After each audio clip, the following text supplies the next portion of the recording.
All right, welcome back to the 49th episode of the podcast that we call The Unknown. I am Michael Volpe. I report from Chicago, Illinois. That is in Cook County, Illinois, and I write at michaelvolpe.substack.com. And my broadcast partner is Richard Lukeman. He's somewhere around Fort Myers, Florida, in Lee County, Florida. Allegedly. Named after Robert Edward Lee. And you write at lukeman.substack.com, which is luthmann.substack.com. We got a ton of stuff to talk about in the current events segment. This might be the last broadcast before you go to the Slammer, but we're going to get to that in a minute. Last week, I think we forgot to talk about it, but the Republicans are hopping mad and saying that Obama committed treason, a coup, I don't know. We'll start with what Tulsi Gabbard found, and we'll go from there. New evidence has emerged of the most egregious weaponization and politicization and intelligence in American history. Per President Trump's directive, I have declassified an oversight majority staff report that exposes how the Obama administration manufactured the January 2017 intelligence community assessment that they knew was false, promoting that lie that Vladimir Putin and the Russian government helped President Trump win the 2016 election. In doing so, they conspired to subvert the will of the people, working with their partners in the media to promote the lie in order to undermine the legitimacy of President Trump, essentially enacting a years-long coup. Essentially, she says. And so now some people, not everyone, wants President Trump tried for treason, like Cathard. Cathard thinks anyone who looks at Trump. President Obama, you mean, not President Trump. President Obama, right. Cathard thinks that President Obama should be tried for treason. Cathard is a very, very bright and good individial. Cathard is he thinks anyone who looks at Trump the wrong way should be tried for treason. All right. So anyway, go ahead. You explain it, and I'm going to get up. This is like the document that she was referring to. It's 46 pages. I'm going to even go very more simply than that. I'm going to ask you some questions.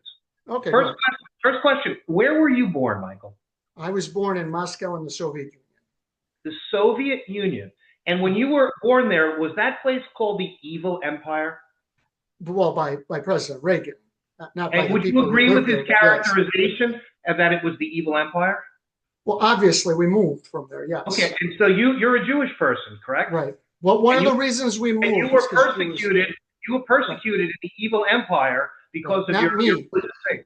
Well, Jews were persecuted. Jews were persecuted in the Soviet Union because of their religion. Specifically, my grandfather on my father's side, who spent approximately a decade in a gulag because he ran a very successful corner store and was Jewish. Specifically, my grandfather, yes. And so you come to the United States. Now, the man who runs Russia now is a former KGB operator of that evil empire. Is that right? Right. So if you're going to connect somebody in the United States government to the most evil of empires and the people controlling that evil empire, you better be damn straight about your story. Is that correct? You better be damn straight about your intelligence. Right. And if you're using that information as someone that's in the government of the United States, that the people elect that have taken an oath of trust, and you use that information to try for political purposes to sway elections and to conduct a coup d'etat against the United States. All right, so we had a little bit of technical difficulty, but you were in the middle of a rant about how it's so terrible to suggest falsely. I'm making allegations of censorship. Right. Cut the camera. Cut the mic. Right. You were saying it's just horrible and awful to make an accusation. No, I'm saying it's treasonous, Michael. Very different. It's not treasonous. When liberals say that J6 was a coup or an insurgency or whatever they come up with, they're ridiculous. And then it's a bunch of people getting together for coffee compared to the evil empire, Michael. Putting out false information is not actually illegal unless you're under oath. So and unless you're using it to affect regime change in the United States, that's called right. What do you really? Yeah. Then Richard Nixon committed treason too. Then you should look up the Muskie letter. He made sure that the candidate. Big difference. It didn't come officially from the intelligence source at that point. Okay. Right. No. The Hatch Act, right? And politics are different than Nixon came up with a bogus letter that made it seem like Ed Muskie was anti-Canadian. All right, give me a flipping break. That's not treason either. He got rid of the one opponent that could beat him in 1972. And that's not treason either. It's a dirty trick. And by the way, he was impeached for, among other things, but it's not treason. But Nixon never colluded with the Russians. Nixon never insinuated that his people colluded with the Soviets. Never did any of this. He insinuated falsely that one of his political opponents was anti-Canadian, causing the guy to drop out of the race. He colluded with the Canadians. Holy shit. No, he didn't collude with the Canadians. They came up with a false letter. Some ice hockey going on. Come on. Right. They came up with a false letter. There's no difference. And also, this whole thing is based on like nonsense. Long ago, people said he wasn't trying to get inside the voting machines. What's that one woman's name? He said he colluded with Tim Horton. Right. Okay? Barack Obama said Donald Trump colluded with Vladimir Putin, the KGB operator. Right. I think there's a big difference there. One guy makes coffee, another guy makes corpses. And we've been talking on this show about how he's making corpses in the Ukraine. Okay, so when you say he's a mass murderer in your book, Mike. So right, he is. That doesn't. Right, that doesn't mean that any of this is treason. The only thing they didn't do was Obama is one of the worst presidents. This taints his legacy even more.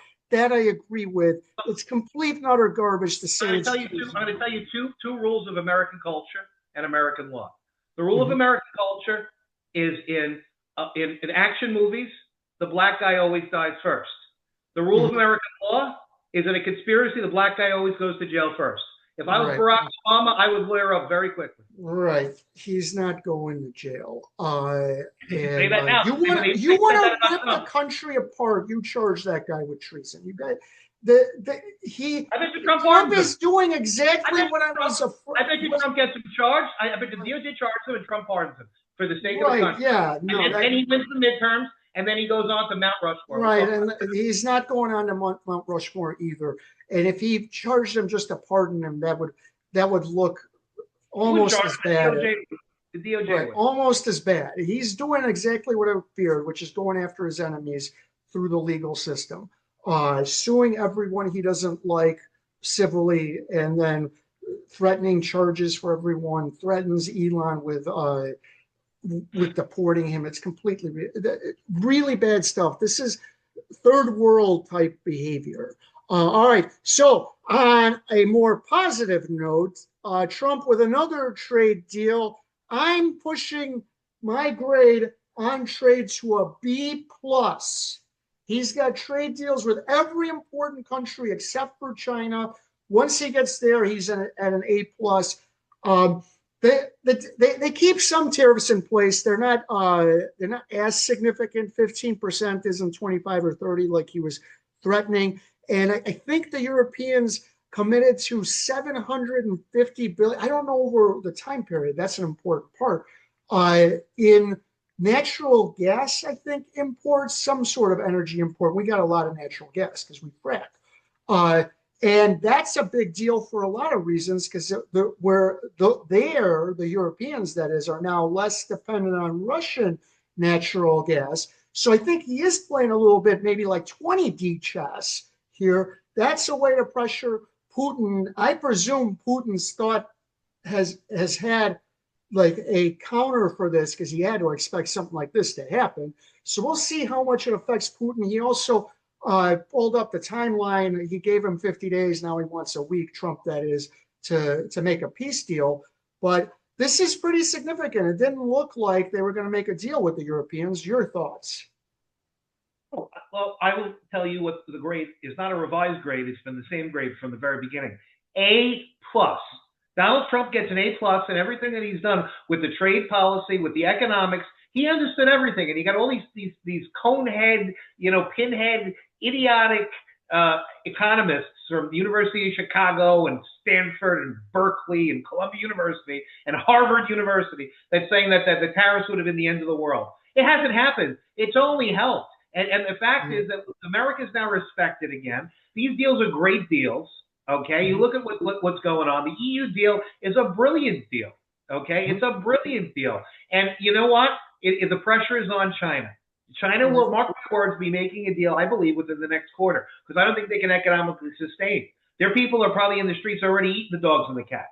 You know, that's what happens when you have a country that is becoming a third world country. China, when you go inside the borders, there's crazy stuff that goes on there. And so they're not going to be able to economically sustain unless they make a deal with us. Trump is bringing everybody to the table, ushering in a new economic prosperity, the new American golden age, a time of peace. Okay, this man is you know, and you're not going to tell me that God did not send Donald Trump to save America. You cannot do it. You can God kill must me think, before I would say God that. must think Trump is expensive because we got a $37 trillion debt, and he thinks it should go higher. He's not that much of a genius, because what Canada and Mexico are going to do is they're going to bypass the U.S. on trade. And they're going to create a corridor and trade amongst themselves and bypass the U.S. The other thing is, with massive tariffs on China and tiny tariffs on the EU, what the auto manufacturers may do is produce in Europe, because they got to get Chinese steel and Chinese auto parts, and that would actually be cheaper than producing in the U.S. So we'll see if he outsmarted himself. I read a tweet that did make sense. And then you got this. He's not a complete genius, but I give him a B+. Wait 1 second. This is the greatest red herring I think that we've ever had, Mexico-China. Because all Donald Trump has to do is say that any commercial air freighter that passes over U.S. airspace is in a situation where it has to pay the tariffs. So you can get around. No, okay, fine. I understand what you're saying. You're saying that all the stuff in Canada has to come in through British Columbia and come in through the St. Lawrence. They'll find a way. Okay. That's not that hard. You know the cost of things are going to be at that point? Yeah, they're not a lot less than the tariffs. Cost prohibitive. Cost prohibitive. It's going to be cheaper to pay the tariff. Trump knows that. Trump is smart enough to know that, and he's going to do a tariff on air cargo. Mark my words. Tariff on air cargo. Right. We'll see.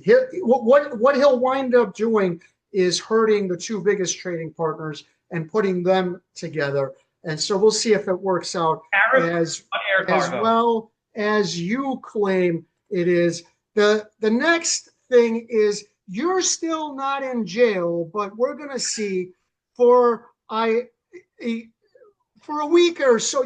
I don't know how long this has actually been going on, but for a week or so, you have been made aware that the government in Staten Island, New York, which I got it wrong originally, I want to get it right this time, Richmond County, through this guy, Michael McMahon. This guy, Michael McMahon, is the district attorney of Richmond County. However, with regards to your deal, he's not the DA. He's just a citizen who came to the New York Police Department as a victim of a heinous crime. From my cousin Vinny, and that heinous crime was receiving, that is pretty heinous, by the way, receiving one of your emails from your Substack, that he signed up for, according to the screenshot you provided of the back end of your Substack. Worse than that, this email was dated July 13th, and all you did was cross-post with a quick commentary on top of an article from Dr. Bandy Lee. The article didn't mention McMahon. It had nothing to do with McMahon. And yet he went to the NYPD, as you can see here, and complained about you. And he may or may not have everything he needs to get you arrested, but he definitely did not suspect that, I believe, all the media attention. Now, before we go on, that he may have committed perjury, because in his complaint, he says he doesn't know you. But if he doesn't know you, how does he have a protective order against you? Yeah, he's claimed that I was the perpetrator of a previous crime against him, and that there's no order of protection that is stemming from that case, one that I was never served on. Right. And the so-called crime was making a satirical Facebook page which made fun of him. And he was at the time. The very important fact here is that the email was sent by Substack, not by Richard Luthman, but from the Substack team, and I have no control. But the other part is he said he was fearful for bodily injury or death from that Substack. Based on that Substack email. That's what makes now, it a felony. you've got a long history with him, but part of that history involved him and his wife, Judy. Is that her name? Judith McMahon. And she was what? She's a Supreme Court judge. And you actually got her demoted, right? How did you get her demoted? Well, what happened was back in 2015, McMahon ran for DA. So he was a political hack before that. And so he was a city councilman. Then he became a congressman. He was a Nancy Pelosi lieutenant in Congress. He was only here for 2 years. He got knocked out at the Tea Party surge. And then he went to work for the Islamic Republic of Turkey and others as a lobbyist, okay, for a lobbying firm. So then he says, "Oh, look, there's an open seat now in the district attorney's office." There's him and Pelosi. There's an open seat in the district attorney's office, and so I'm going to go and run for district attorney because of his name recognition. He was a shoo-in in the seat. I opposed this man in 2015, saying he's got no prosecutorial experience whatsoever. What's he do belonging in? It was justice. He's not a criminal defense attorney. He wasn't a district attorney before that. He has no business being the DA. He's just going to be a hack in that seat. And it's proved to be correct because in the 10 years, they still have a paper filing system in Staten Island. You cannot go and look up cases like you could in federal court or in most other courts like in Brooklyn, New York, or in Manhattan, anywhere else around the country. He's a hack. Okay, that's number one. Number two, in 2017, the chief clerk of the court came to me, and that was Judy McMahon's number two, the chief clerk, the guy who kind of ran the courthouse for her. And he had been recording the people in the courthouse, McMahon especially, because once McMahon became the district attorney, there was a conflict of interest because Judy McMahon was the chief judge of Staten Island, the administrative judge, the assignment judge. So what does that mean? Mike McMahon dreams up who's going to be charged, and in the same bedroom during pillow talk, they decide who the judge is going to be, what the sentence is going to be, how the justice is going to be meted out. You cannot do that. It's such a conflict of interest. So the Office of Court Administration turns around and says, okay, Judy, you're the civil judge for all the civil matters. And then Steve Rooney, you're the judge for all the criminal matters. Judy, stay in your lane. Don't go in your lane, out of your lane and do criminal stuff because that's a huge conflict. Well, what did she do? The first thing she did, they developed a part called Part N, the narcotics part. And Judy was handpicked Judge Charlie Troya to go into that part. That part was running for a couple of years. And what they did was they shuffled warrants away from who they called so-called defense-oriented judges. That's what the McMahons called them. In reality, they're judges that like the Constitution, that respect the Constitution, that have read the Bill of Rights. They instead send it to Troya. And here's the scam, Mike. Mike Volpe gets picked up. Mike Volpe did a string of 5 armed robberies on Staten Island. They pick Mike Volpe up. In his car, he's got a marijuana joint in his ashtray, right? That goes to the Part N narcotics part. Doesn't go to a regular judge on the string of armed robberies. It goes to their handpicked judge, Charlie Troya, who rubber stamps the string of robberies. That may have been fruit of the poisonous tree. Mario Mattei was one of the judges. Wayne Ozzie was one of the judges. Mattei was the bureau chief for the DA's office for 20 years under Bill Murphy, probably one of the best DAs that we've ever had in New York history, not just Staten Island history. And what happens is Mattei would send these people back and say, get me more. You're telling me there's a whole string of armed robberies here. I don't see it. Get me more so I have probable cause. Charlie Troya rubber stamped it. Charlie Troya's on tape saying, why am I getting all these warrants? What the hell's going on? Why am I getting all these warrants? Because he's rubber stamping it. And so that was the scam. They were violating the rights of dozens, if not hundreds, of criminal defendants, white, black, and brown, on Staten Island who have served time in jail because of bogus warrants, more time than they should have because of bogus warrants, civil rights violations. This is a RICO case, according to Frank Parlato. Frank Parlato is investigating this RICO case right now, and he's going to be coming out with some big stuff about the RICO. Right, so there's another part to this story that's more like not relevant, but more towards the present, and that is this judge, Ray Rodriguez, and this case that you had with McMahon that was supposed to be over. This is the craziest part. Click on the part right there where it says FCI 90073. Down under the picture of Rodriguez, this is FCI. Click on that. Okay? What comes up? This is the appearance. Right, so in 2021, everything should have ended. No violation found. Violation of probation, no violation. I wasn't in court for that. They didn't notice me on that. I didn't go to court on that. I wasn't in court for that. And then all of a sudden, more than 4 years later, Judge Rodriguez is holding court adjourn. Post-dispositional. You've been a lawyer. What does post-dispositional mean? The case is over. There was a disposition in the case. Post-dispositional. Are they making up a? They're making shit. They're making shit up, and I'll tell you why. What happened? Okay, they discovered that. Oh, wait, go ahead, Mike. You go. You want to set it up? I think that you expect on August 1st for them to issue a bogus arrest warrant, right? Because you got the next hearing on August 1st. They might do something. Who knows what they're going to do? But what they did was, this is called an SCI, a supplemental criminal information. They tried to piggyback another charge on the one that I was indicted for. I showed up in the Staten Island court, I think, once when I was indicted, and they booked me correctly for the fake Facebook case. They booked me for the charges, and they gave me fingerprints, and they ran me through the system. The SCI, the supplemental criminal information, they did not book me, and they did not arraign me correctly.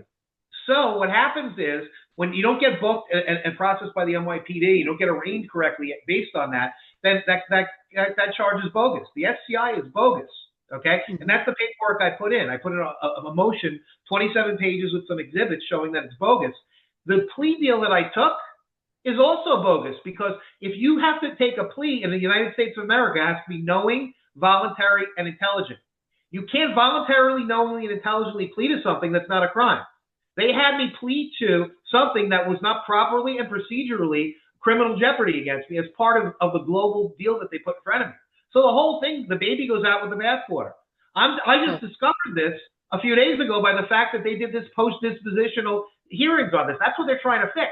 They're trying to under the radar. Did not notice me. They didn't tell me that these cases were going on. They didn't send me a notice saying, Mr. Lupa, we're doing something in your case.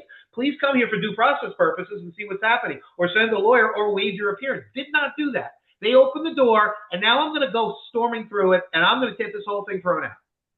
Right, but will you be able to do that before you're picked up, or will they still be able to pick you up before all of this unravels? They still can try to pick me up. They could still, and I have the tape of the NYPD detective John Wilkinson from the warrant squad in the 120 precinct of the NYPD, who says, "Oh, because of who the victim is, we'll get whatever we want here. Any judge will sign this, and we'll send the U.S. Marshals down to go get Luthman."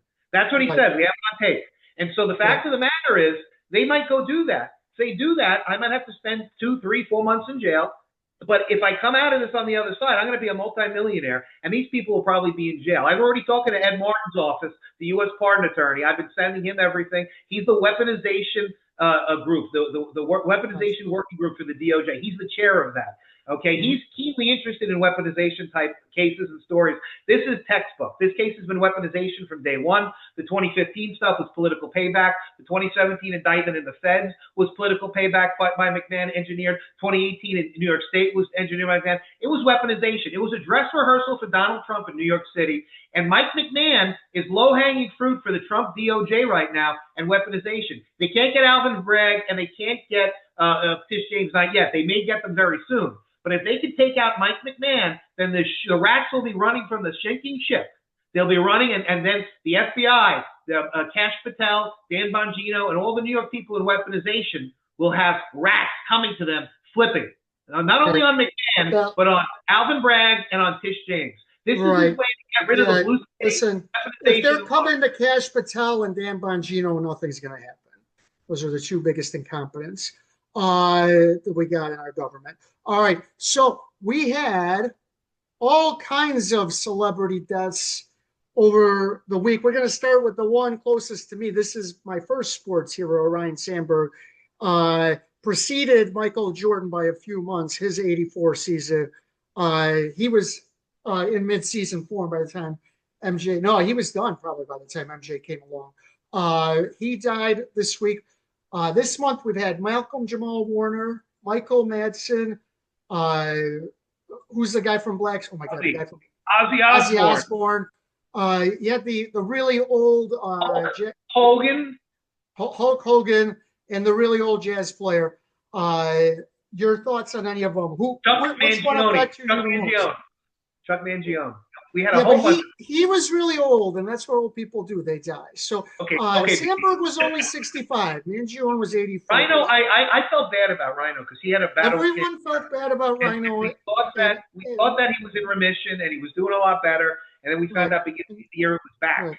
And this is, it's just And sad. that happens a lot with cancer. My dad survived cancer 5 times before he passed away in his 80s, but the first time he got it was 59. Um, but people felt bad about Sandberg because he has universal respect and he earned it based on the way he played He's likable. I don't and think the way he anybody carried feel himself. bad about him. You can hate Right. the Cubs. You got to love Ryan Right. Sandberg. No, There are people in St. Louis that like Ryan Sandberg. Right. That's how. Right. No, and he earned that. He played the game the right way. He didn't cheat. He spoke out against cheating. He really disliked cheating. The one knock on his game was he rarely dove. As Joe Morgan said, his uniform is clean. He had great range, but he never dove, so the range somewhat limited. And he didn't have a great arm. So he wasn't quite 5'2", but no, he was a great He's a player. second base. You don't need a great arm at second. Great second. Yeah, he didn't need to have it, but he started actually at third base. It was still without a great arm. But no, he was one of the best defensive second basemen ever, one of the best offensive second basemen ever. Unfortunately, they got to the playoffs a couple of times, and he did great in the playoffs, but they never won a World Series with him. But Hogan, obviously, I watched him when I was a kid. You know what I find interesting about Madsen is that guy's had a very long career, but in almost every tribute, the only thing they talk about, they don't even just talk about Reservoir Dogs. They just talk about the one scene where he cuts the guy's ear off. He was in a lot of stuff. I loved Donnie Brasco. He wasn't necessarily my favorite character, but I liked him playing Sonny Black. That's based on a real character. He had a long career, but the only thing it seems like he's remembered for, not even Reservoir Dogs, but cutting off the guy's ear. And he did a lot of interviews about that. He was late 60s as well. Virginia Madsen's brother, she, I believe, was in Raging Bull as Jake LaMotta's girlfriend, wife. But anybody else you want to talk about? Well, Hogan got to me because Hogan was MAGA before Trump was MAGA. And he was one of the big reasons, I think, that flipped the election for Trump. When Hogan came on stage, he really reinvigorated, charged MAGA, and remembered us back to the days in the 80s when America was respected and America was feared. And so we really lost a great American that day, because when you looked at what the Russians thought of America in the 80s, that had to have been Hulk Hogan. You got this big guy that's ready to come kick everybody's ass. And so that's what it is. Yeah, he got really big. He used steroids, but did get really big. Well, that's like to cheat on his wife. There were negatives about Hogan. He's remembered with rose-colored glasses. But be that as it may, Washington, those Thomas Jefferson. Listen, as ridiculous as that is, now you want to put Trump on Rushmore. I think we settled that Rushmore is 4 presidents. Why should Trump be number 5? Or do you want to take somebody off?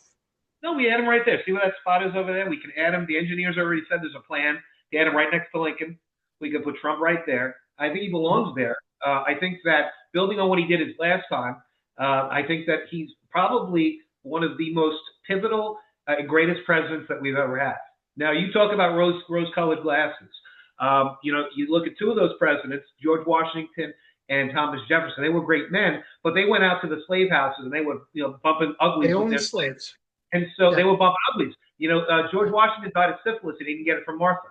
So the thing is, all these people are flawed people because they're men. They're not God. They're human beings. But, if you're going to say anybody's closest to the angels, it has to be Abraham Lincoln.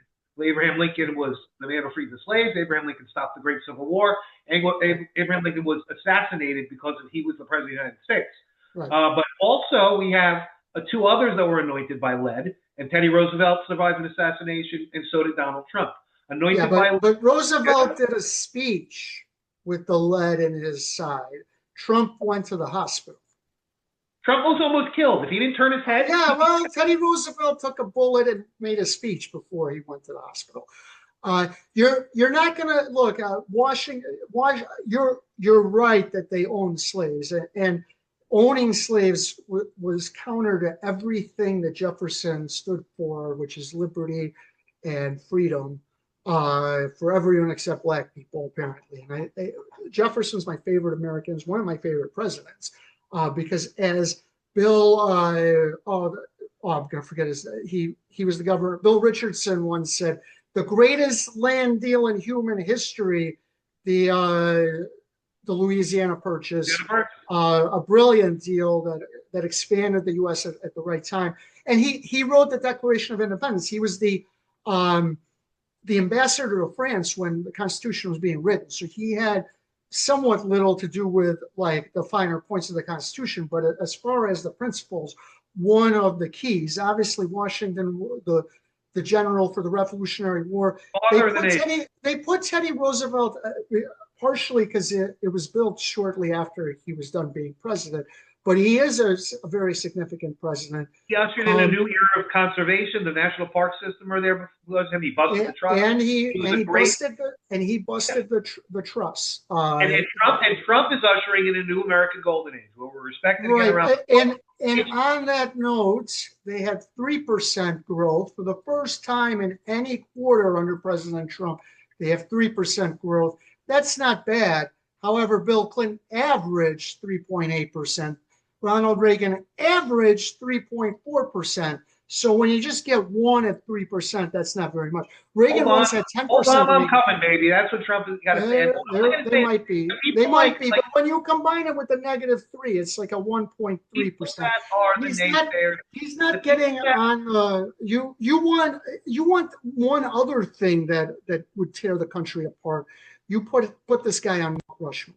To the naysayers out there, to our friends like Bruce Matzkin, who has terrible Trump derangement syndrome, in 4 years, I'm going to ask you what you're most disappointed with, and that is it the peace or the prosperity. Trump's going to bring around great prosperity. As Hillary Clinton said about her husband, the great president, Bill Clinton. All right, so you received an email this morning from a Turkish person about this particular post. They wanted you to remove something. I removed it already. Because this is a journalist in Turkey who is under a pseudonym to protect himself. And they're talking about censorship there. And I had a political cartoon. And if you pull up the email, Mike, it'll show the political cartoon. But there was an actual political cartoon with Aragon that the person said, take it down because I'm getting heat because of the political cartoon. You can leave the rest of the story up, but the political cartoon was too piercing and too problematic, and the government had flagged it, and it needed to come down. I'm going to write a further article about that, but if you pull up that email that I had sent you earlier, then I'll show you that it's in the actual email, the actual political cartoon. And it's a picture of Aragon controlling social media. Basically, when it comes... And look, they don't have anything close to free speech or democracy in Turkey. So, yeah, and there you go. Hi, I'm writing right there. Censorship, article with tweets. When tweets threaten thrones, published on these two. First of all, I truly appreciate your work and the message the article conveys. However, the photo used in the piece is causing serious tension with the authorities here in Turkey and has led to a problematic situation on my end. Given the political sensitivity, I kindly but urgently ask that you remove only the image from the article as soon as possible. And it's this thing. And yeah, look, he doesn't like being mocked. And South Park mocked Trump, and Trump is sort of angling to do the same thing to South Park.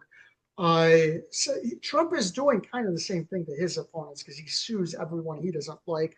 It's not quite to this level, but there is no free press and free marketplace of ideas. That's central to democracy. Turkey is not a democracy. It's a dictatorship. And the fact is, I'm going to be doing another article that I'm going to prominently feature that picture, not going to mention the journalist or anything else, but I'm going to put that in there, and I'm going to put out a whole article about how this whole escapade, about how the Turkish government is cracking down on something. This is Thomas Nast type stuff. Remember Boss Tweed and Thomas Nast? That was Thomas Nast. The reason why Boss Tweed and Old Tammany in New York, the corrupt political system, went down was because of Thomas Nast's political cartoons. Before the age of widespread photography, there was no pictures of Boss Tweed. So when he took all his money and tried to run to Europe, they recognized him because of the political cartoons. He got taken down by political cartoons. This is a history of this in an open and free democratic society. This is not an open and free democratic society in Turkey. Erdogan, if he's that thin-skinned and he's sending his authorities to crack down and potentially hurt, harm, or imprison people, this is something that it has to be shouted from the highest rooftops in the free world. Right. He's been doing it for a while. It's never been a democracy over there. They've never. And I would know, Mike. I would know who was the lobbyist for the Turkish government. Michael McMahon.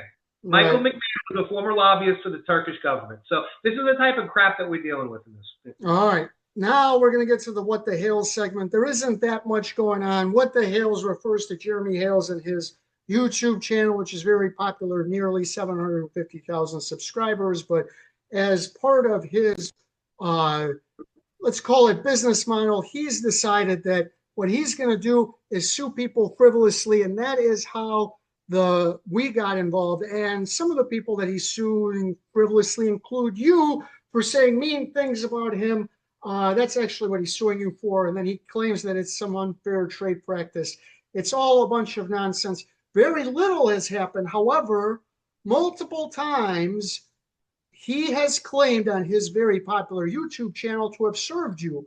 Are you aware of being served, or was it the Invisible Man? I was never served in this case.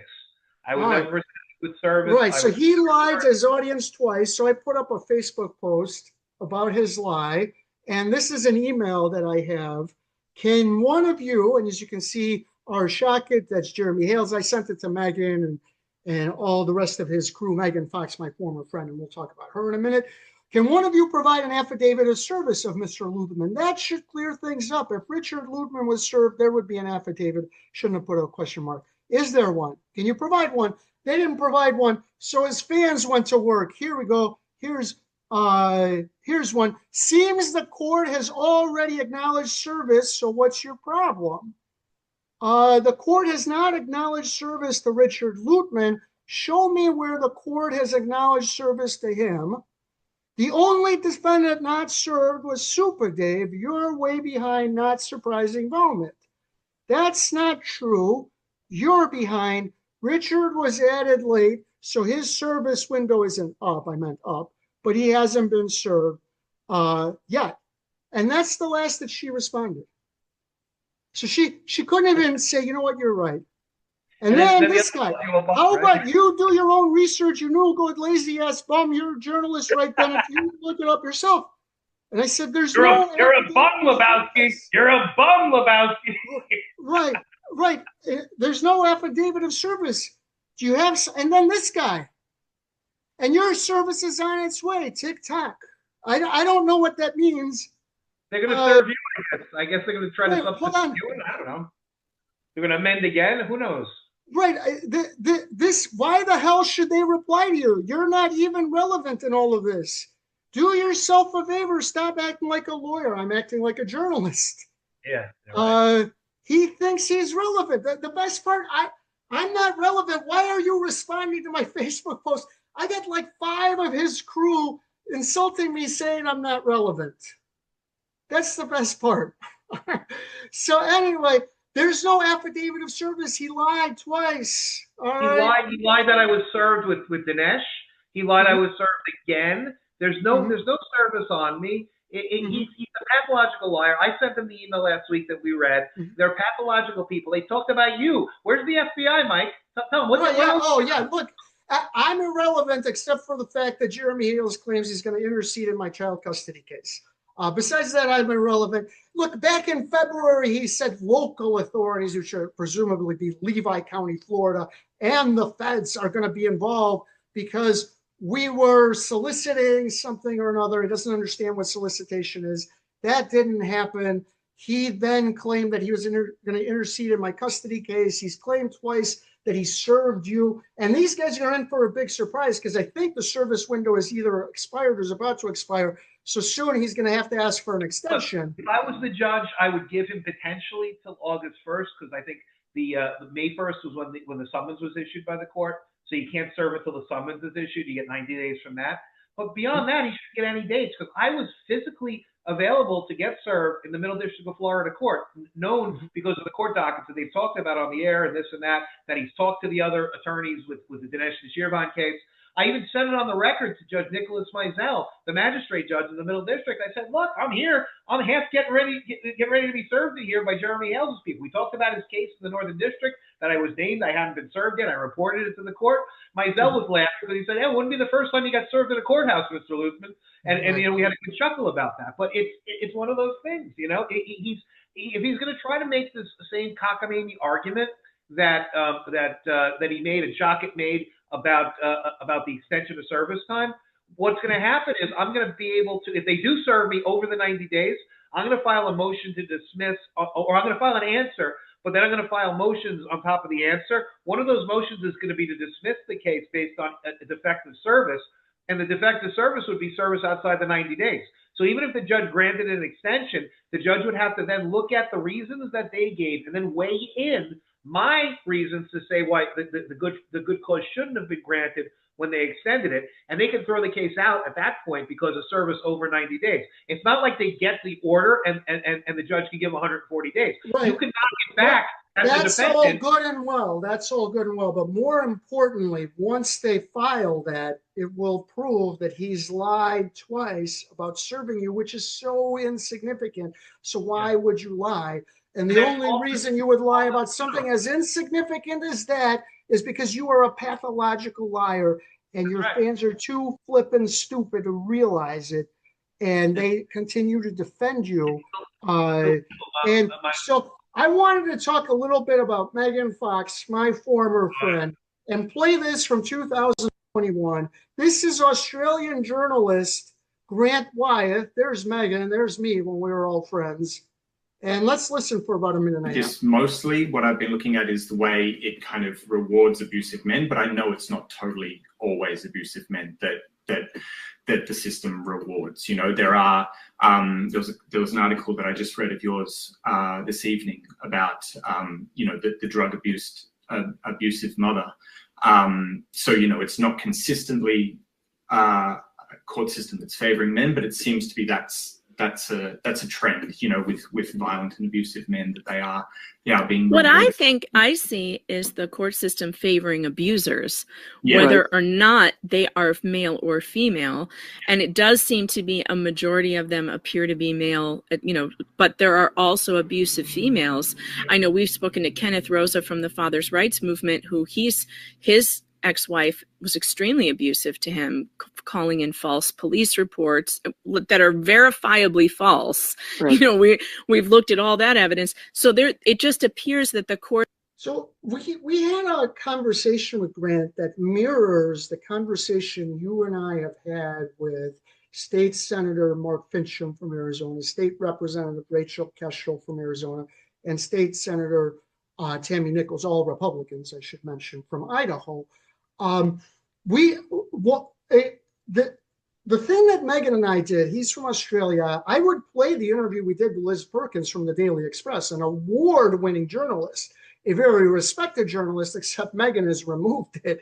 And so, but we never interviewed politicians. Now, here's the only thing that we did do, and I'll get this up.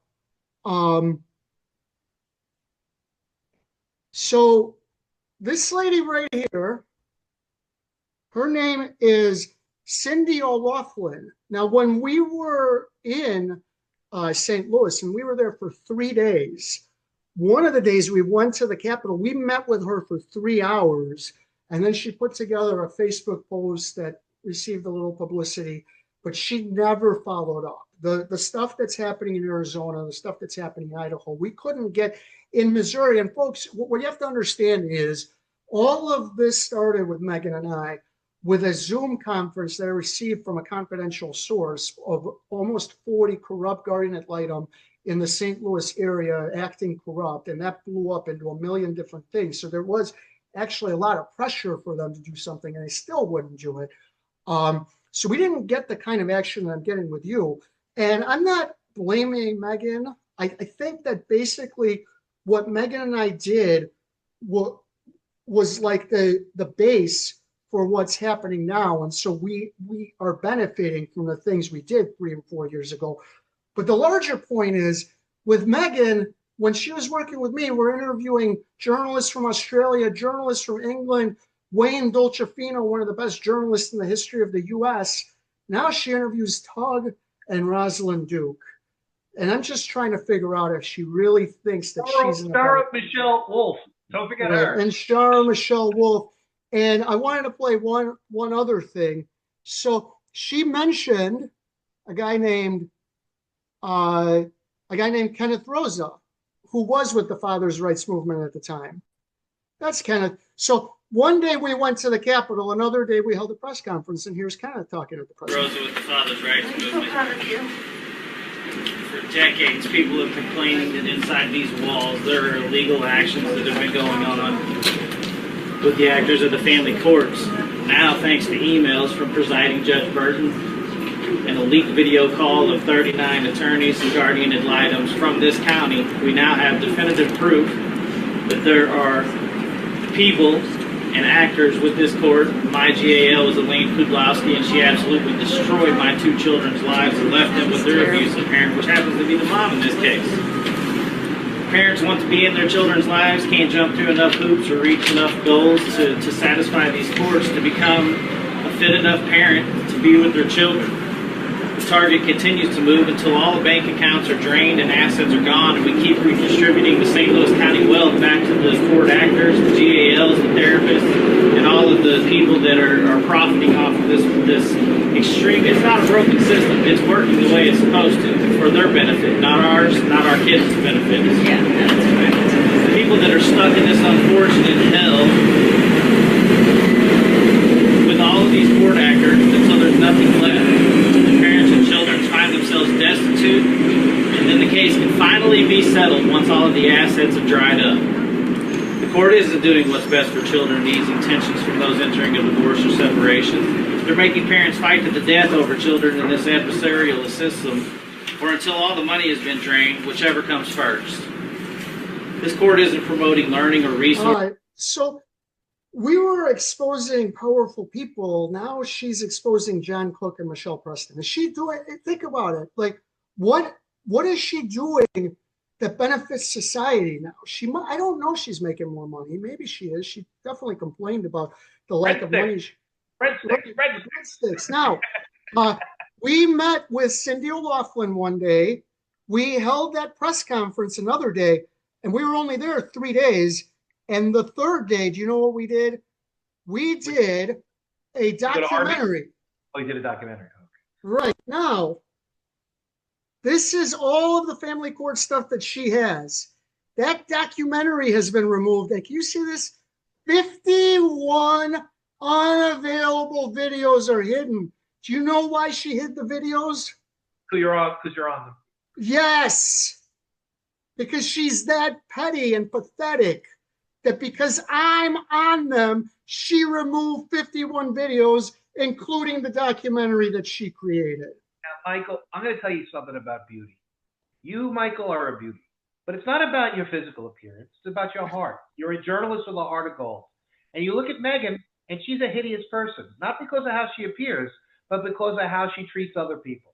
She's doing things hideously. She's as hideous on the inside. She rivals, I think, only Rosie O'Donnell in her hideousness. I think that she should move to Ireland in the cottage next to Rosie O'Donnell, and they should commiserate because they're hideous people. And they could call that the little town of hideous, the hamlet of hideous.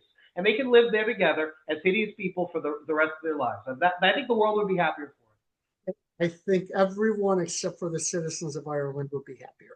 All right, that's it for the What the Hell segment. Now, last week, I forgot to mention something very important.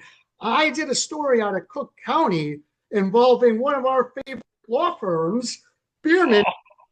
This is Matthew the Munchkin Elster. He's the Munchkin because he's really short. Normally, I wouldn't point that out, except he's also really corrupt, so I'm just going to keep calling him the Munchkin. We had Jackie Johnson on the show last week. He was involved in her case in DuPage County. He actually now practices out of Chicago. But the reason I wanted to talk about this is the Gerard case. We've talked a lot about this. The two girls are fraternal twins. They're the same age, but they don't look exactly the same.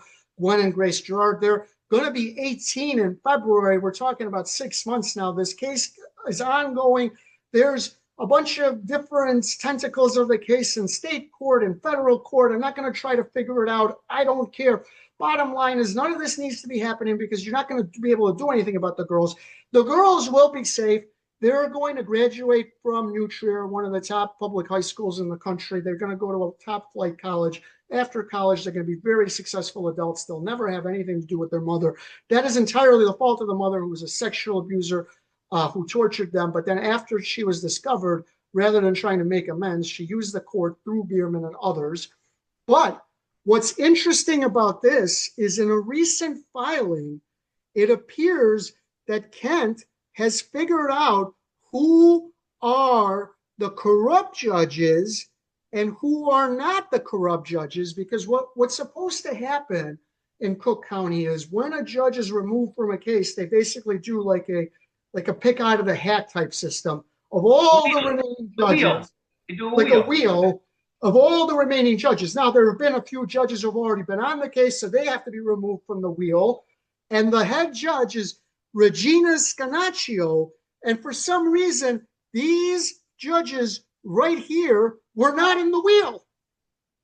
So Kent presumed that out of the remaining judges, these are the ones who aren't bought off by Beermann. And we should note that Kent has a federal case where he accuses RICO involving judges and Beermann. So we may have discovered not necessarily who are the honest judges, but who are at least the judges who are not bought off by Beermann. And that is Edward Arce, Ellen Flanagan, Matthew Link, Michael Forty, Myron Makoff, Lori Rosen, Bernadette Barrett, and James Shapiro. Everyone else in Cook County, you're not going to get a fair shake unless you get Beermann. Any thoughts on that? I have one point of contention with your reporting, Michael. Mm-hmm. Matthew the Munchkin Elster. I think munchkins are lovable creatures from The Wizard of Oz. And I think you do a disservice to the munchkins by comparing him to the munchkins. I think he should be compared to the house trolls in Harry Potter or to the orcs in Lord of the Rings. I think Matthew the troll. Matthew, John Darko's house troll in Beermann, or we can call him Matthew the orc Elster. We can call him one of those things because he's not a lovable creature. He's more like a house troll. He is like the house trolls. You have Malfoy, the bad guys, and so I think John Darko is closer to Malfoy, to Draco Malfoy. John Darko, son and grandson of two mobbed up politicians, who's now a top flight divorce attorney who heads Beermann. I'm doing another article on Beermann, and he comes up in the beginning, so he's definitely the leader there. As far as Elster's concerned, I watched a hearing. He's Lord Voldemort. Right. I watched a hearing for Jackie in DuPage County, which is west of Cook County, West Surrey. She's in Burr Ridge in DuPage County. And I noticed that the judge asked him to write the order, which is a dirty little secret. Judges are too lazy to write their own orders, so they don't ask because they're the judge, so the lawyer has to do it. They demand that the lawyer write it for them. And then we switched from one courtroom to another in the same courthouse, and I started to, I don't know if yelled out questions, but I kept saying, Matthew, do you normally write orders? Is that appropriate? Should you be writing orders? And then he tattled on me, told the bailiff in the next courtroom. Now the bailiff handled herself professionally. And I noted to her, are we going to have a First Amendment problem? And she just said, no, you just have to behave yourself. There's no problem. But that's how, well, what was the nickname you gave him? Matthew, the orc Elster, or Matthew, the house troll of the Lord Voldemort family of the Darkos. Matthew the house troll. Now, Matthew the house troll. I'll get you a picture of a house troll. There are house trolls from Harry Potter. You should know this. Now Jack's getting to be the age where he's going to start getting into Harry Potter. So you have to know these magical creatures, Michael. You have to start learning these magical creatures. Harry Potter is great, but I will say the first children's book that I'm going to read him of that nature is the ghost story that Oscar Wilde wrote. I'm going to introduce him to Oscar Wilde. He wrote a ghost story for kids. Among the many pieces of literature that guy wrote. He even wrote a ghost story for kids. But I think you live in the court. Do you like rent out space in some of these courts? Because So I'll tell you my secret. I'll tell you my secret. There's a great pizza place in Fort Myers called the D-Hop, the Downtown House of Pizza. It's my favorite pizza place. So every time I go down to the court, I get pizza, and you get 2 slices and a drink for $5. So it's my favorite place to go to lunch. So I don't mind going to the courthouse because I get pizza for lunch. And then next door, there's the Love Boat, which is the ice cream shop. And sometimes I go get ice cream after I'm done. So my love of pizza and ice cream probably trumps everything else in this world. So that's why I'm at the courthouse so much. All right. So besides possibly going to jail and also suing some politicians in New York, you're suing a guy named Dinesh Noshirvan in Florida, along with being sued by another guy named Jeremy Hales in Florida. And you're suing Dinesh. He's got a couple million followers, though I think a lot of those are bots. But be that as it may, he's done a lot of damage. Now, he called you a pedophile. 3 million across all platforms. 3 million. I think it's actually a lot more than that. Most of those aren't real people, but be that as it may, he does have a lot of followers. He called you a pedophile. You sued him. You had a status conference. I said he missed it because it's so boring. He just couldn't bring himself to go. But that is not what he told the courts. Here it is. On June 17, 2025, I received an email notice about a Rule 16b scheduling conference set for July 17, 2025. While I did receive the notice, I mistakenly forgot to add the hearing to my calendar. He goes on with a dog ate my homework excuse and even says, here, I've done everything I can to follow deadlines and be responsive in this case. Not everything, Dinesh, because if you had done everything, you would have shown up to the hearing on July 17th. I'm sorry, the status conference on July 17th. Not quite everything. So you wanted me to look at this and be the judge? Well, I want you to look at mine as well. What I had filed, I sent that to you as well. And mine tells a different story because what the judge said in his order is that he wanted Dinesh to show cause why he shouldn't be sanctioned or defaulted in the case. And the order doesn't talk about him not showing up alone. It says you've been unresponsive to your opponent. You didn't file a case management report as required by the court rules. You haven't followed the court rules in contacting other people. You didn't submit a report about who the expert witness should be. There's about 7 or 8 different things that Mr. Noshirvan has failed to do in this case. And every time I keep on sending him emails, I try. I've even made offers of compromise to him. And they're becoming what's called legally an exercise in futility. So the law does not. Go ahead. All right. So this is, I believe, what you filed, and which part here? Defendants. Let's go from there. Start reading. On July 17th, the court convened a mandatory Rule 16b status conference pursuant to whatever. Defendant failed to appear. His absence was noted on the record by Magistrate Judge Nicholas Mizell, who ordered twice sanctions on information and belief while this matter is scheduled. Dinesh was physically present at Universal Studios in California, contemporaneous video and photographs that you present evidence of him being in Florida. He was at the Bowser ride, Michael. Go to the picture. Right. The record now. Mario. He was at the all right, he's Mario there. ride. He's but he said he was on vacation. That's not a lie. The record now reflects that defendant prioritized his personal theme park vacation over family court obligations, thereby demonstrating, I agree. Evidence confirms that while defendant was expected in court in Fort Myers, he also chose to be physically present in Los Angeles, hosting Snow That Product podcast. Moreover, media reporting and plaintiff investigation confirmed the defendant continued his West Coast vacation through Las Vegas. This conduct demonstrates and failure to confer. So you basically say that that this is part of a pattern. Now, what are you asking for? I'm not asking for anything yet. This is a notice to the court, because I'm not going to let him go in and lie to the court. I think that he was dishonest. Now, I want you, Michael, as someone who understands the law, has followed the law for many years in many different contexts, I would like you to put on the Judge Volpe hat. The media. I'd fine him $1,500. I'd give him a $1,500 fine. Why would you do that? Well, number one, even though I don't believe him, I'm going to, as the judge, believe him. that his story that he forgot, but he it's irresponsible.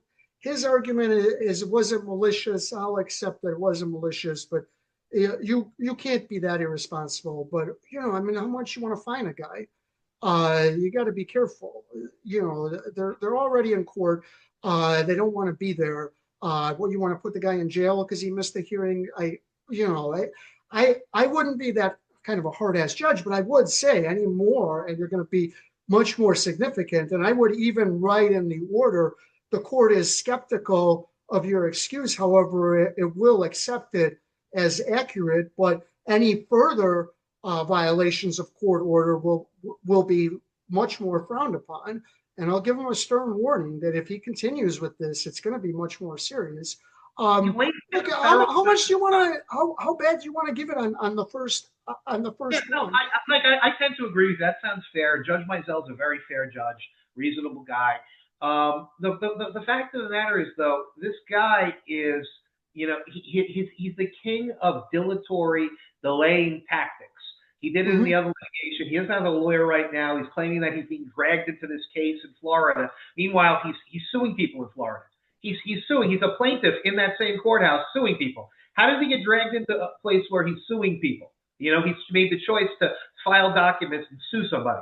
You're not the judge doesn't necessarily know all of that, and also, the judge knows all that because I put it in front of the judge. It's all in my complaint. Well, you put it in front. As I said, on the first one, how much do you want to fine him? But I would make it clear that if this continues, they're going to be much more serious next time. I'm skeptical that this is what happened.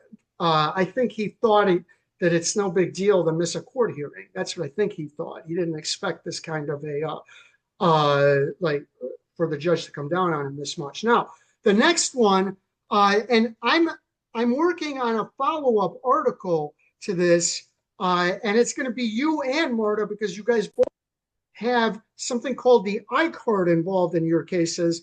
But for the time being, I interviewed Marta Bryceland, who I'd interviewed before, and there's all kinds of interesting things about her story, all sorts of violations of due process. And also we talked with Tammy Nichols from Idaho about these endless temporary orders, and she was victimized by that. She was redoing her house. Her ex claimed that it was unlivable. They gave him sole custody temporarily. Then the judge pushed off a couple of hearings. Then she recused herself. Then another judge came on and said, I'm not ready. And all of a sudden, it's months and months later, the house has been fine for months, and you haven't changed the order. But I wanted to play. That's her boyfriend, Tommy Gilliland. He was in one of these court hearings, and you and I have talked about violations of free speech and free press. You got to hear what happened to him and Marta. Testimony that's in your favor. Now I want to get your boyfriend in. You witnessed how her rights were being violated. So there was one specific court appearance that was pretty dramatic. So describe what happened there. So I went to the court with a friend of ours. So we went into the court, walked in, sat down in the courtroom, and basically, I think it was the clerk and an officer that was in there. And, we were sitting there for about 20 minutes talking. And then they finally decided to ask who we were. So our friend Frank said he was the general member of the public. And then they looked at me. I said, I'm Marta's boyfriend, and we're here to support Marta today. So we were sitting there talking for a little bit more, and then I guess they were talking. They decided to tell us we couldn't stay in there. So we walked outside, waited in the hallway, and Marta's lawyer passed us, and he had asked us if we were here for her. We said yes. And he had asked us if we can get into her laptop because he wanted us to remove her Facebook post that she made about the judge. So me and Frank, we walked outside to the car. We got into Marta's computer, went into her Facebook, and I kind of briefly read it, and there was nothing violent. There was nothing threatening on there. It's just... What was it? Would you say it's critical of the judge? What's that? Would you say it's critical of the judge? Yeah, I mean, that the... He was criticizing the judge. She was just You were criticizing moving- the judge. Right. She was was nothing- saying the judge is not being fair. Words to that effect. Basically, something like Right, that. so the judge just didn't want anything bad said about her on Facebook, God forbid. But you Right. removed it anyway, even though you knew that was a violation of Marta's First Amendment rights, right? Exactly. So I And erased you removed it because her lawyer said if you don't remove it, she's going to go to jail. Right? exactly. So That's you didn't have you weren't going to play. You weren't going to make a like a philosophical stand for her First Amendment when she's about to go to jail. So you removed it. All right. Well, then all's well that ends well. Okay, she can't have the mean Facebook post, but it's no big deal. Besides that, right? Or is that how it ended? And then you and Marta went home and had dinner, right? Yeah, that would have been nice. Could I tell you really what happened is that me and Frank were so excited that we were able to erase this post because we were looking forward to bringing Martha home with us. Mm-hmm. So when we went to go walk back into the courthouse, before we get to the metal detectors, her lawyer ran out to us, was waving his hands like this. So we stopped, and he says, "Do not go through there." And I'm like, "Why? We have the information that we erased her Facebook post, and I wanted to give it to you so you could show the judge." And he said that if we walked into there, they were going to arrest us. Mm-hmm. Now, I was sitting there thinking to myself, like, all we did was go outside to the car, erase his Facebook post, and we went back in. Right. He told us that the judge wanted to arrest us because we were trying to impersonate as police officers. Were you? I would never do anything like that. Right. We told them, they asked us who we were like 20 minutes before that. Mm-hmm. We told them who we were, so they were well aware of who we were. And I'll add, even if you said you were cops, the only way you could actually be charged with impersonating a cop is if you bust out a lifelike badge or you steal a badge. But just saying I'm a cop is not illegal. Now, so what happened to Martha? You couldn't get back into the courtroom. What happened to Martha? They arrested her. They sent her to Rikers. You believe that? I do, because that's what happened to me. They charged me with criminal impersonation and falsification of business records on Staten Island, the same place. That's the place run by the McMahons, Mike and Judy McMahon. That Judge Wolf, I haven't done much on her, but I've heard horror stories about her. I've actually tried to be very good about Staten Island. I've tried to be laser focused on only Mike McMahon, on Camilla Hanks, and on Ron Castorina. I think I'm going to open up Staten Island. I know it so well. I know everything that's going on there because I talk to people all the time. I'm going to talk about the family court there. I'm going to talk about the other judges in that courthouse that I think are crooked. I think it's time to open up about Staten Island and open up that can of worms. I've been good to this point. I've behaved. I think it's time not to. I think the McMahons are causing me not to behave. I hate to say it. Marta, all that stuff happened to Marta in the exact same area as McMahon. And they're going to do in the same playbook to me. They're saying they signed the criminal impersonation. They're going to try to arrest me, throw me to Riker. And look, Marta was thrown in the general population. She had no criminal history, not even a parking ticket before her child custody case started. They weren't married. She's a nurse practitioner. She's got master's degrees. Thrown in the general population. She saw a vicious brawl and watched the guards wait it out because they didn't want to hurt themselves, so they wanted to wait until everybody got tired, and then they broke it up. Held her there for 4 days. Absolutely outrageous. We example after example after example of courts violating your First Amendment rights. We got a story out of Colorado. Rabbi Belinsky, who was the first person to courageously call out that anti-Semite, Jeremy Hales, for the anti-Semite that he is, for calling Jewish lawyer Bruce Matzkin Deuce Foreskin. He's involved in a terrible child custody case, but he had a big win in one of the appeals courts. I wasn't completely following it, so why don't you tell everyone what happened? 10th Circuit Court of Appeals. This is the district court. The appellate court, the federal court. He won in U.S. federal court. That's the federal courthouse. right Huge. there. 10th Circuit Court of Huge. Appeals, U.S. courthouse. That is the courthouse. This is a huge case. Okay, click on that, the landmark ruling. The fact of the matter is, he filed it in district court. Oh, okay? wow. And this is in the district court. Look, they sent it back. They said, you're right. You have a case. We're going to reverse and remand. We're not the dismissal of your case, your RICO type case. It was a big conspiracy case, color of law, civil rights violation by all these state actors, right? And and the fact is, they have to go back and take this seriously now. They're going to go to discovery. This is a landmark case for family court. This is a very big deal, and I'm working on some stuff that's very much related to this. I might have to add this, but I want to let's get to this is they're describing what happened, which is Younger. See the Younger and Rooker-Feldman. This is the big part of the case. They have the Younger doctrine and Rooker-Feldman doctrines, and they said this does not apply. They don't apply in this case. The Younger extension doctrine and the Rooker-Feldman do not apply in this case. So this is huge. Those are the two doctrines they use to try to insulate themselves to keep family court out of the federal court. Now they're starting to chip away at it, and Rabbi Belinsky he's cracked the nut. If you have a case out there, look at what he's done, look at what he's written, look at what he's filed, and if you want to file in federal court against the corrupt family court, model your complaints against what Rabbi Belinsky has done. Get that type of evidence, collect those facts, and assert them correctly, and then fight his case from the appellate court in the 10th Circuit in order to have your case go through. Now, I'm seeing all losses. Where's the victory? It's being reversed and remanded. The dismissals reversed. Not the parts that I'm seeing. What we conclude the district here in applying on the basis of underlying domestic relations case as in the first district court failed to consider whether the circumstances of the underlying. The defendants also argue that if any of the state court judgment had become final would trigger Rooker-Feldman.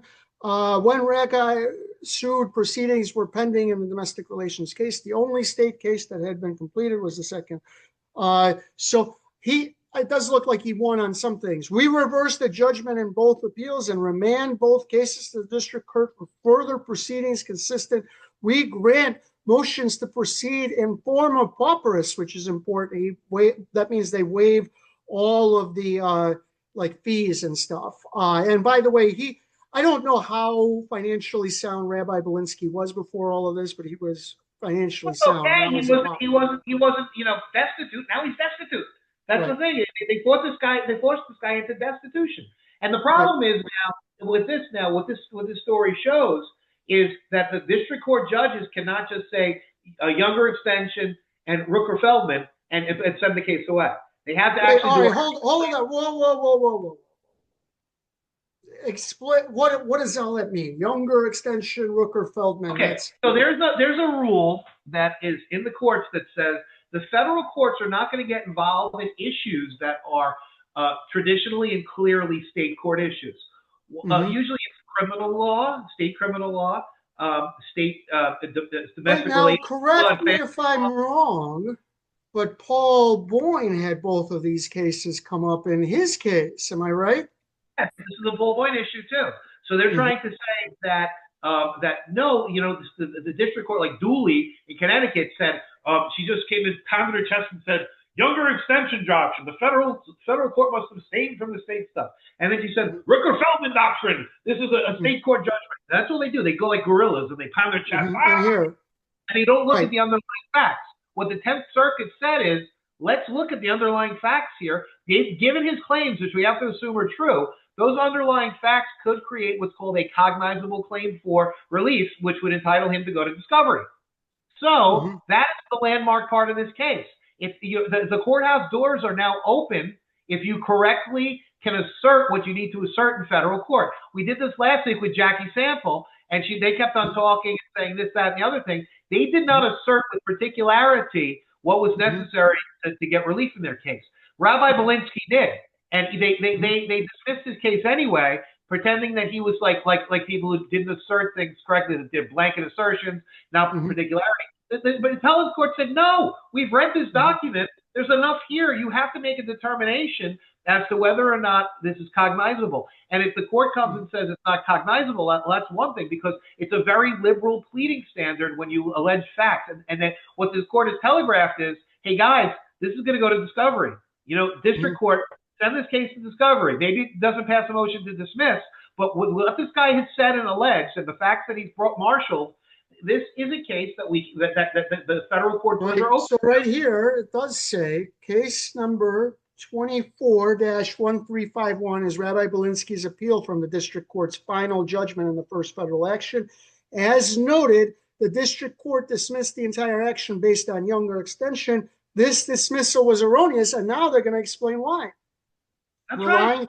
on our unpublished opinion, the plaintiff and Morkel had sued, alleging the judge, special master, and guardian ad litem, along with 2 attorneys, had deprived the district court, and Menkel determined that application of prevented it from exercising. We concluded on appeal that Rooker-Feldman did not apply because the state court proceedings were ongoing. Look, we agreed that the Younger abstention applied. In doing so, we referred to the Middlesex conditions and stated that federal district courts must abstain with 3 conditions. They are ongoing. The state court offers an adequate forum, the state proceedings now. So they concluded that. Mike, go back. No. Why did they change their mind? Go back. The 3 elements. Go back up. I'm going to tell you. 3 elements. There are 3 elements. There are ongoing state proceedings. Right. The state court offers an adequate forum to hear plaintiffs' claims for relief. And the end is the most important word there. The state proceedings involve important state interests. Okay. The problem is they said the only one they did or. See, there are ongoing state proceedings. Oh, the state proceedings were ongoing, therefore the Rooker-Feldman doctrine and the Younger extension doctrine applies. The appeals court said no, it's and. If any of these things are satisfied, or all 3 things are satisfied, now the point here is that the state court does not offer an adequate forum to hear the plaintiff's claims for relief. That's the point. Why? So because they're all corrupt.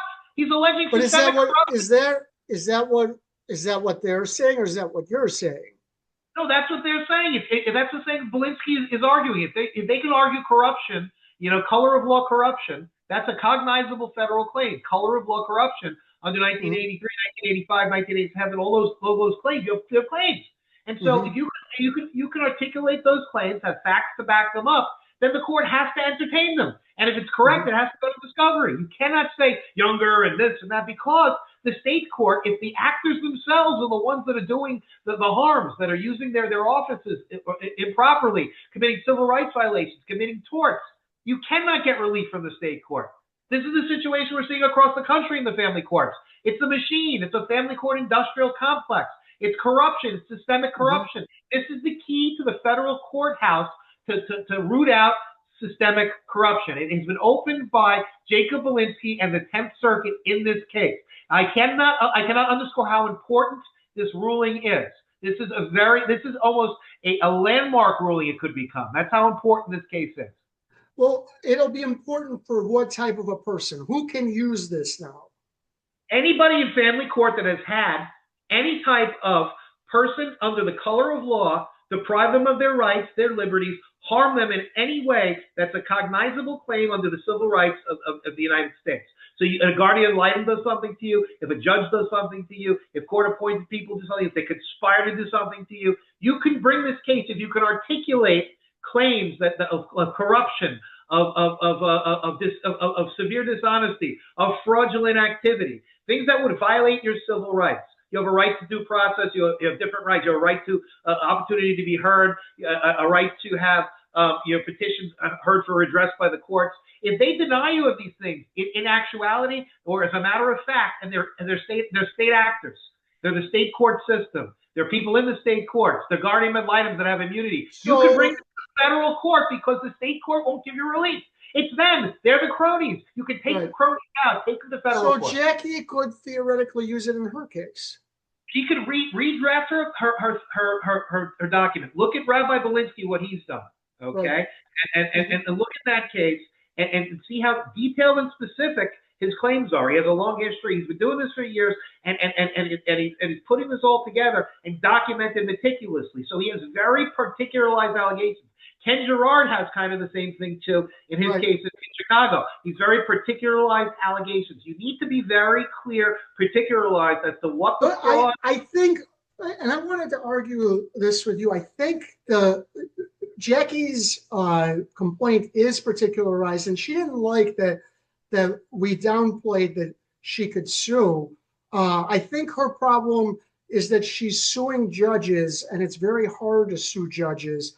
And she's suing them strictly for things they did as judges, and you can almost never sue for that. You have to show because, a systematic problem. You got to show some type of.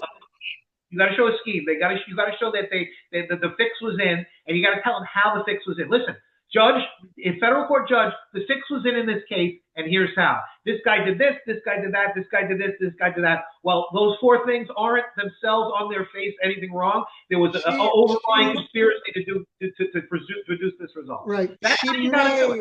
She may have that, because her argument's going to be that the multiple judges, not one judge, were acting in concert with lawyers from Beermann, similarly to the way Kent described it. However, in Kent's case, he actually talked about specific bribes, specific amounts of money, specific locations and dates.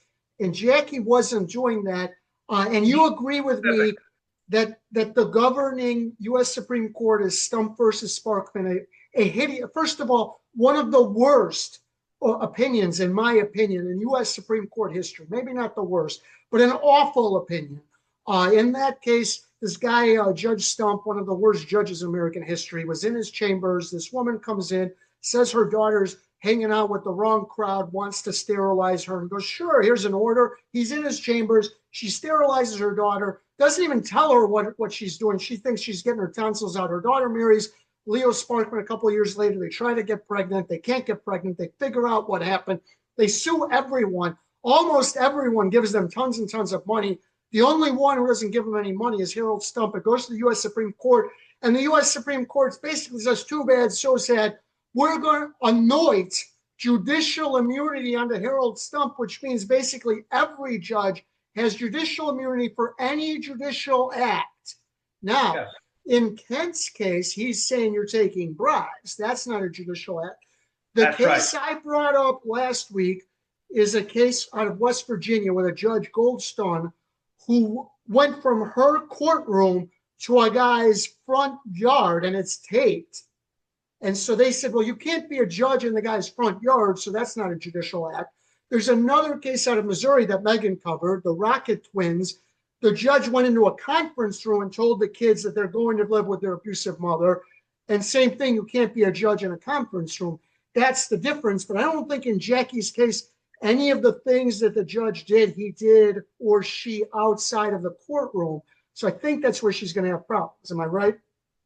I think you're 100% right. Right. I think she didn't like it. I explained it to her. And also, we should note the judge in her case hasn't ruled on the merits yet, so it hasn't been dismissed. We may be wrong. We may not have read her complaint carefully enough, and maybe she does give enough, but it's almost impossible to sue a judge, almost. The two cases. Except for, like, you know, it clearly, if you have the judge on camera taking a bribe envelope, you could do that. You have to show and allege facts that show something that puts it outside the four corners of an order or anything that they did at the judge from the bench, and they said they were doing something the judge never had any business to do. In Stump v. Sparkman, they said his chambers is the courtroom. I mean, it really, that's how hideous that decision is. But no, Mike, but if you look at the decision, they're saying that the problem that they had with this judge was that he made a determination in court in a court order.